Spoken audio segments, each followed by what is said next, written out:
Selamat pagi, Sobat ICC. Bertemu kembali dengan saya Andri dalam program Devotion with ICC. Apa kabar semuanya? Saya harap kita semua berada dalam keadaan yang baik. Tidak terasa, kita sudah berada di penghujung tahun 2023. Saya harap kita semua tetap semangat ya menyelesaikan tahun ini. Oke, yang menjadi tema pembahasan kita untuk direnungkan pagi hari ini berjudul Jangkar yang Kuat. Ya. Saudara-saudara, jangkar atau Alkitab lebih sering menyebutnya dengan kata sauh. Ini adalah sebuah alat yang terbuat dari besi yang cukup berat, didesain sedemikian rupa untuk dapat tersangkut di dasar laut, yang dimana alat ini berfungsi untuk menambatkan sebuah kapal supaya kapal tersebut tidak berpindah tempat atau terombang-ambing di lautan. Ya, entah itu karena hembusan angin ataupun gelombang. Nah, saya dulu pernah punya pengalaman untuk ikut para nelayan mencari ikan menggunakan kapal kecil ke tengah laut pada waktu subuh-subuh. Dan ternyata saya baru tahu di tengah laut itu nggak ada ombak. Ya, walaupun nggak ada ombak, tapi ada gelombang. Gelombang ini bikin kita mual kalau nggak terbiasa naik kapal. Gelombang ini bisa datang dari segala arah, nggak hanya dari depan, tapi bisa juga dari belakang, kiri, kanan, dari segala arah, dan tidak ada ritmenya. Kalau saja ada ritmenya, kita pasti bisa bersiap-siap untuk menahan tubuh kita supaya nggak terlalu goyang ketika gelombang itu menerpa kita. Dan akhirnya dari 7 orang yang berangkat bersama saya ke tengah laut, 5 orang diantaranya muntah karena nggak kuat menahan mual yang diakibatkan oleh gelombang tersebut. Ya. Dan setiap kapal membutuhkan yang namanya jangkar. Entah itu kapal besar seperti Titanic, atau yang lebih besar lagi seperti kapal induk, atau bahkan kapal kecil yang seperti saya tumpangi dengan para nelayan. Kapal itu pun membutuhkan yang namanya jangkar. Saudara-saudara, kita bisa analogikan bahwa hidup kita itu seperti kapal yang berada di tengah lautan yang luas, di mana jangkar yang membuat kita tidak terombang-ambing adalah kebenaran firman Tuhan.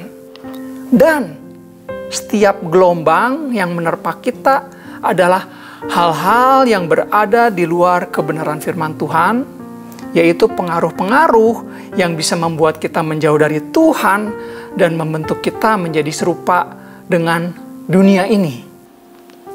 Sebenarnya tidak ada masalah, saudara-saudara. Dengan gelombang yang datang menerpa kapal itu tidak ada masalah, karena gelombang itu adalah natur laut. Gak mungkin kan laut gak ada gelombangnya.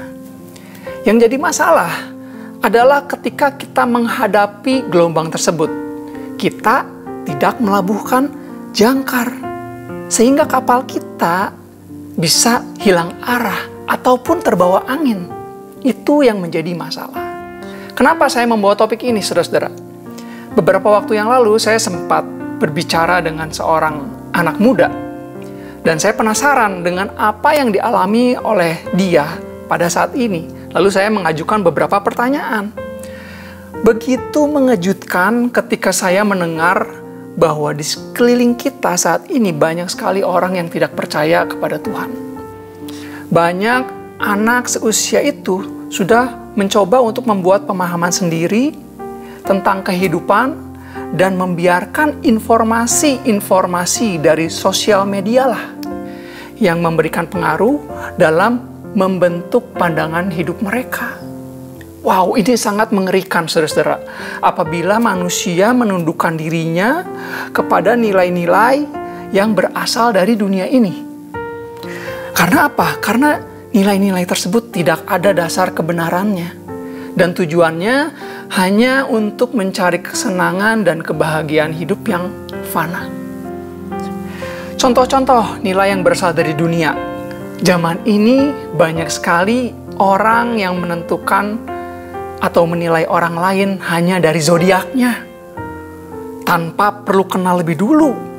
Ya, kalau zodiaknya nggak cocok, maka dia nggak mau bekerja sama dengan orang tersebut. Atau dia nggak mau membangun hubungan dengan orang tersebut karena hanya sekedar zodiaknya tidak cocok. Padahal belum kenal, belum mencoba. Ya. Dan banyak juga quotes yang terdengar seperti bijaksana, di mana kita mesti mengikuti perasaan kita. Padahal kita semestinya mengikuti firman Tuhan yang pasti dan tidak akan berubah, dan bukan mengikuti perasaan-perasaan kita yang bisa saja dipengaruhi oleh keadaan di sekitar kita. Kalau keadaan di sekitar kita baik, maka mood kita baik. Tapi kalau keadaan di sekitar kita tidak baik, maka mood kita pasti tidak akan baik. Jadi perasaan itu tidak bisa dipegang oleh kita. Dan argumen-argumen lainnya yang mungkin terdengar positif, tapi apabila kita merenungkannya kembali, semua itu tidak sejalan dengan ajaran Tuhan Yesus. Banyak juga dari mereka yang tidak tertarik untuk membicarakan Tuhan, padahal setiap orang suatu saat akan mengalami kesudahannya masing-masing. Dan satu-satunya jalan untuk menuju hidup kekal adalah melalui Tuhan Yesus.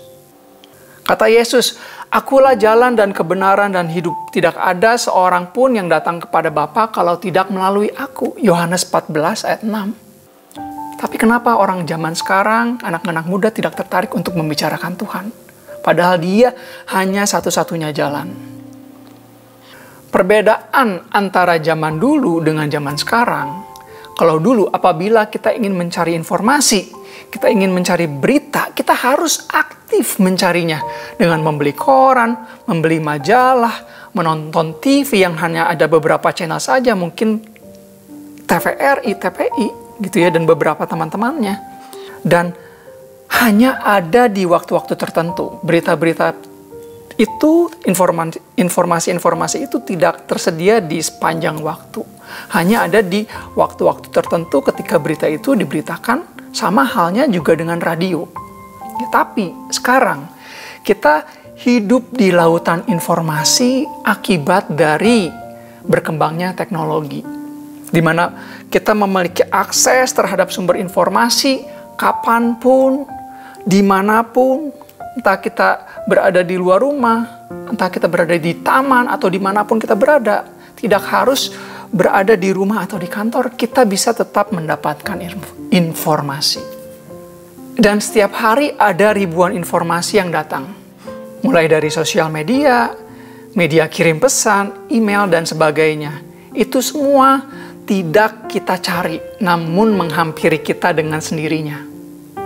Makanya kita sering merasa kehabisan waktu, karena terlalu banyak mendapat informasi yang sebenarnya tidak kita perlukan. Dan ketika kepala kita terlalu penuh dengan informasi tersebut, akhirnya membuat kita lebih susah berpikir, dan ujung-ujungnya kita kehilangan waktu. Saudara-saudara, kita belum tentu menyaring informasi apa saja yang menghampiri kita, yang masuk ke kapal kita. Dan pada akhirnya kita memegang hal tersebut, percaya sama informasi tersebut.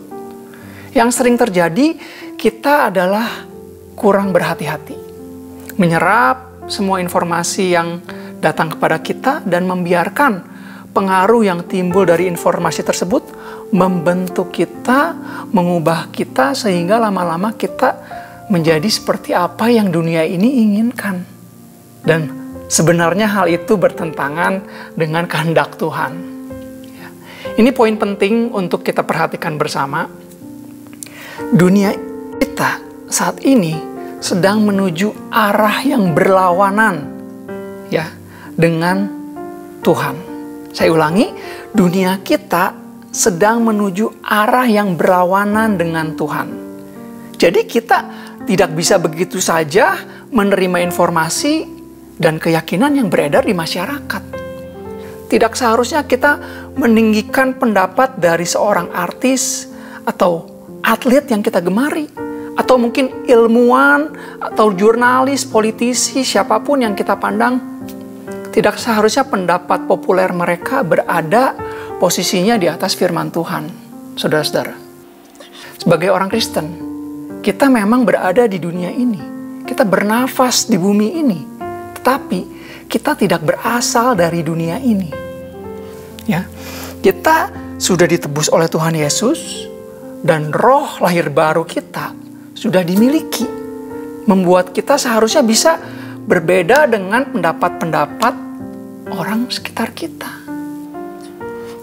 Itu sebabnya kita harus memegang firman Tuhan untuk mengetahui apakah yang kita percayai selama ini benar atau tidak. Apakah tindakan kita, pemikiran kita, keputusan-keputusan yang kita buat selama ini sudah benar atau masih salah. Penting untuk kita bisa bertumbuh di dalam kebenaran firman Tuhan. Saat kita mulai tergoda untuk merasionalkan yang salah, kita bisa lihat kembali di Alkitab apa yang Tuhan katakan mengenai hal itu. Sekalipun misalkan kenyataannya bisa saja tidak sesuai dengan harapan kita, atau bahkan bisa saja pahit buat diri kita karena ternyata isi Alkitab bertolak belakang dengan keinginan kita. Tapi itu tetap perlu kita lakukan untuk menjaga hidup kita tetap baik, saudara-saudara. Saya bacakan ayat terakhir. Janganlah kamu mengasihi dunia dan apa yang ada di dalamnya. Jikalau orang mengasihi dunia, maka kasih akan Bapa tidak ada di dalam orang itu. Sebab semua yang ada di dalam dunia, yaitu keinginan daging dan keinginan mata serta keangkuhan hidup, bukanlah berasal dari Bapa, melainkan dari dunia. Dan dunia ini sedang lenyap dengan keinginannya. Tetapi orang yang melakukan kehendak Allah tetap hidup selama-lamanya. 1 Yohanes 2 ayat 15 sampai dengan yang 17. Mari saudara-saudara kita sama-sama memperhatikan nilai apa saja yang selama ini kita pegang. Pastikan itu sebuah jangkar yang kuat untuk menopang kehidupan kita dari sekarang sampai nanti kekekalan. Mari kita berbicara kepada Tuhan bahwa kita membutuhkan Dia dan biarkan Dia membantu untuk menyingkapkan hal-hal, siapa tahu ada yang keliru yang selama ini terselubung dalam kehidupan kita. Jika ada suatu hal yang akhirnya kita notice bahwa itu tidak seharusnya ada di dalam diri kita, biarkan Allah Roh Kudus menolong kita, membuangnya, merisetnya, menata ulang nilai-nilai yang kita anggap selama ini keliru dan menggantikannya dengan hal-hal yang baik yang bisa kita simpan dalam hati, yaitu hanya tentang kasih dan kebenaran dari Tuhan Yesus. Supaya apa, saudara-saudara? Supaya hidup kita tidak lenyap, melainkan menuju kepada kehidupan yang kekal. Amin. Mari kita berdoa. Terima kasih Tuhan untuk kebenaran-Mu. Kiranya Tuhan bekerja membuka hati kami semua untuk bisa melihat, untuk bisa menerima, untuk bisa membuat kami mengerti dan percaya, bahkan bertumbuh serta berbuah di dalam kebenaran-Mu Tuhan. Sehingga kami tidak salah langkah dan tidak hidup di dalam pemandangan kami sendiri yang kami anggap benar, melainkan semua dilandaskan oleh kasih dan kebenaran firman Tuhan yang menjadi jangkar yang kuat dalam kehidupan kami. Kami berdoa di dalam nama Tuhan Yesus. Amin. Sampai bertemu kembali di dalam devotion yang selanjutnya.